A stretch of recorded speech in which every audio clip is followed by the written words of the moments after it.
So here we are with the third chapter of intellectual property rights for the CS professional students. Directly jumping to chapter number 3. अभी तक हमने chapter number 1 में और 2 में क्या cover किया था? 1 में थियरीज कवर करी थी, 2 में हमने types of properties intellectual property rights देखे थे. लेसन नंबर 3 में अब हम देखेंगे कि बेसिकली ये जो इंटरनेशनल इंस्टीट्यूशंस है ना, what are international institutions as far as intellectual property laws are concerned or rights are concerned. International institutions means the conventions or those institutes which are taking active initiatives and active participation in the development of the intellectual property laws and rights. अच्छा, हमेशा याद रखना, we cannot pass a kind of umbrella judgment कि सारी ही जो देश हैं या सारी ही जो नेशंस हैं वो एक से लॉज ही बनाते हैं क्या? नहीं, हम ऐसा नहीं कह सकते. सबके प्रोसीजर, सबके टाइमलाइंस समवेयर थोड़े से चेंज होते हैं, थोड़े से एक दूसरे में डेविएशन भी होता है. हाँ, बट जो एक स्टैंडर्ड प्रोसीजर सबका सेम है. As far as their procedural requirements are concern, वो बदल सकते हैं. हमको किससे मतलब है?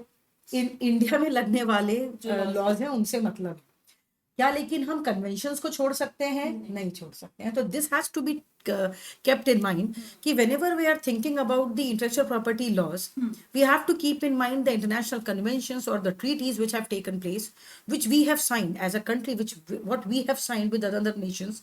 हमें उनको कंसिडर करना है. हमें अपने प्रोसीजर्स के लिए फ्लेक्सिबिलिटी दी गई है. हमें जैसे when we talk about patent, the authority is controller, ठीक है.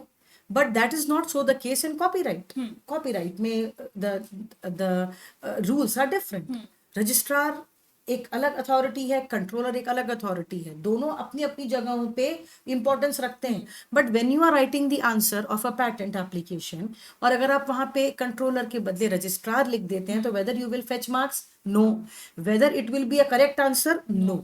Because there you have to keep in mind that controller is the authority who is responsible to grant you the patent or even reject it or do whatsoever is given under his authority as far as patent laws are concerned. Correct?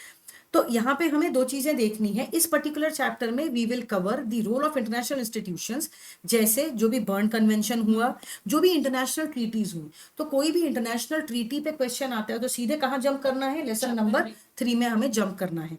यहाँ पे universal copyright convention, Paris convention, PCT, burn convention, trips, ये तो मतलब इससे आएगा ही question. Trips से आएगा, PCT, इन सब से आना पक्की बात है. ठीक है. Protection of intellectual property under TRIPS, ये एक बहुत इंपॉर्टेंट स्टेप है जो मल्टीपल नेशंस ने मल्टीलैटरल ट्रीटी के थ्रू लिया है. तो this is very important, please mark it as important. Copyright and related rights, trademark, geographical indications. अच्छा, अब एक बात समझना, अब ये जो यहाँ पे डिवीजन दिया हुआ है, this is not about the patent और ट्रेडमार्क पर से. जैसे यहाँ पे ये देखो, एक चीज समझना, कॉपीराइट एंड रिलेटेड राइट्स 85 में दिया है, ट्रेडमार्क 86 में दिया है, geographical indication is given in 87, industrial design in 88, patents in 88. तो समझ में आ रहा है? दिस इज अंडर ट्रिप्स ना. एग्जैक्टली. ये बहुत छोटा छोटा कवरेज लिया है अंडर दी इंटरनेशनल कन्वेंशन. यहाँ से पैटेंट का मीनिंग नहीं मिलेगा. So if you are just going through the index, अच्छा यहाँ पे पैटेंट दिख गया, चलो चलो चलो यहाँ से आंसर मिलेगा, नहीं मिलेगा. पैटेंट का आंसर पैटेंट के अंदर मिलेगा. Either you will get it in chapter number 2 or the respective chapter, which is I guess chapter number 5 या से कहीं से चालू हो रहा है. चैप्टर 4, 5, 6 तीन चैप्टर से तो पैटेंट्स के बारे में पर्टिकुलरली बात करते हैं. वहां मिलेगा आंसर. वो भी 6 में नहीं मिलेगा, 4 में मिलेगा answer. 4 is the chapter I guess, Indian patent law and development. Exactly. तो चैप्टर नंबर 4 में आंसर मिलेगा. तो अगर आप उसको यहाँ आके ढूंढ रहे हैं and if you are thinking कि यहाँ पे पूरा इन डेप्थ आंसर मिल जाएगा या आपको पूरा बहुत सारा लिखने को मिल जाएगा, तो नहीं मिलेगा. ठीक है. फिर हमने WIPO, ये भी बहुत इंपॉर्टेंट एक डेवलपमेंट, इसके डेवलपमेंटल जो एजेंडास थे, इसके अंदर जो डेवलपमेंट्स हुए हैं उसके बारे में बहुत चर्चाएं हुई हैं, बहुत बात भी हुई हैं. फिर यूनाइटेड नेशन यूनेस्को, आप बचपन से मेरे ख्याल से इन क्लास 5, 6 से ही हम मॉरल साइंस के अंदर भी, करंट अफेयर जीके के अंदर भी हम यूनेस्को के बारे में पढ़ते हैं और उसके डेवलपमेंटल जो एस्पेक्ट्स हैं जो उसने देश को, कंट्री को, वर्ल्ड को दिया है, उसके बारे में भी पढ़ते हैं. तो ये तो आपको ऑलरेडी पता है.